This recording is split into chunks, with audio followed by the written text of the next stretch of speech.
Hey, hi, how are you? My name's Felt, and welcome back to some Destiny 2. Today we're going to be talking about Strand Warlock and how to essentially become a Threadling-based god.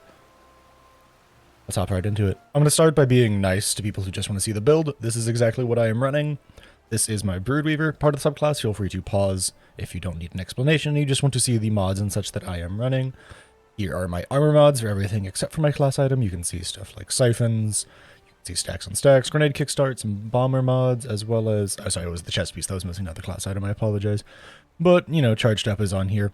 That's the gist of the build. In case that's all you want to see, here you go. Alright, now if you want a more detailed explanation as to what I'm doing, how I'm doing it, and how Broodweaver kind of works as a baseline, let's hop right into it. I'm going to try and do a little better than I did in my Hunter video. My Hunter video was very quick. I was, like, just trying to get something recorded for what I've been using. I want to be a little more in-depth for Warlock here. A little bit more of a sit-and-chat type thing.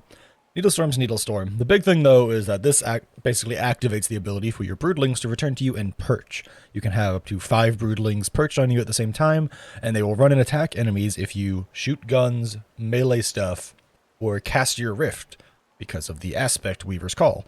Casting your rift deploys all threadlings you have, and by the way, this weaves 3 threadlings. Those are extra. If you have 5 threadlings perched on you and you cast your rift, you actually make 8 threadlings that just swarm enemies. It's really cool. The more important thing here, though, is Mindspun Invocation, which makes your grenades have enhanced functionalities. The grapple one's pretty okay. You could use that if you'd rather do it. But I personally enjoy consuming my threadling grenade and immediately generating 5 perched threadlings. That means you eat your nade, you have max threadlings, and if you have a rift, you can dump it, and all of a sudden you have 8 threadlings running at everything. Otherwise, you just have 5 threadlings sitting on your shoulders that you will just shoot down and mow down enemies with. It's incredibly powerful. I really, really enjoy this. It feels great, and most PvE content, as they're just kind of there, as little summons that go and attack everything that's near you. Sometimes you kill stuff too fast for them to be useful, but in mid-high-end content, I don't know how this will hold up in a raid scenario, but in mid-high-end content, it feels really strong. Fragments. Personally, I'm a big fan of Thread of Rebirth, especially when combined with something like this Synchronatic Roulette that has Hatchling, making it so that you can spawn a Threadling at your target's location by killing with a gun. You can spawn a Threadling by killing something with your gun. I like the double down of it. It works really well for me. I think it's really fun. I go all in on the Threadlings.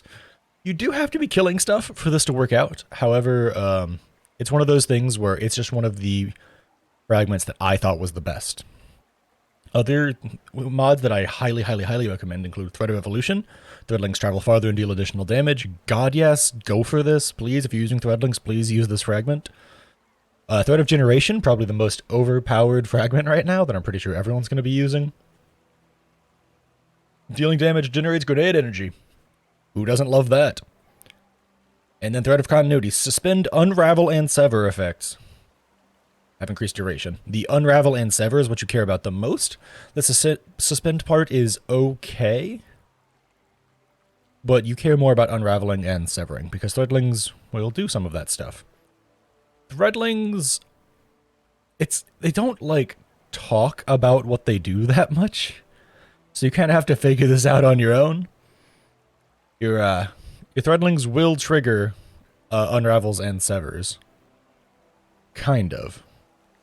What do I mean by kind of? I mean, there is a lot of visual effects, and it's hard to tell exactly which one's which at this point in time. I am under the impression that they can cause both. But I could be wrong, so if I'm wrong, feel free to correct me down in the comments. Either way, those are the mods that I use. That's what I think is best for Broodweaver Warlock here. And I did also include that primary weapon there in case you want to use it as well. I'm going to try something different out here. I'm going to show off this Threadling build inside the Lost Sector behind me. This is the Lost Sector in the south of the map, so minor spoilers, I guess. There won't be any commentary or anything. It'll just be me using the build and trying to blow stuff up.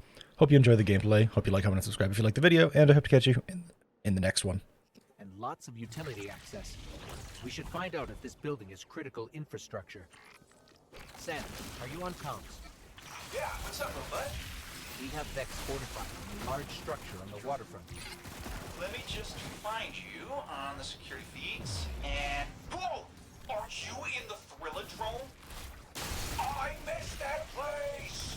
It was the premier destination for extreme esports. It's what? Like video games?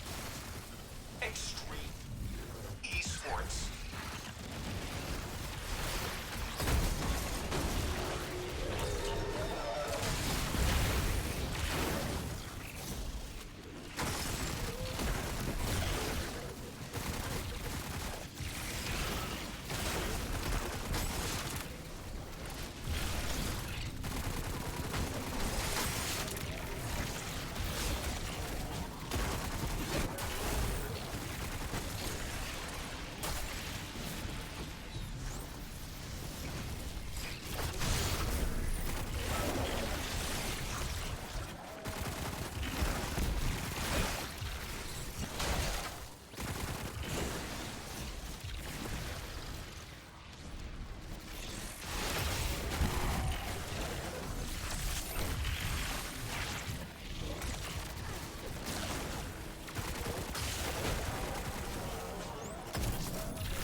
Sam, there's a Vex portal accessing the building's mainframe. Oh, that's super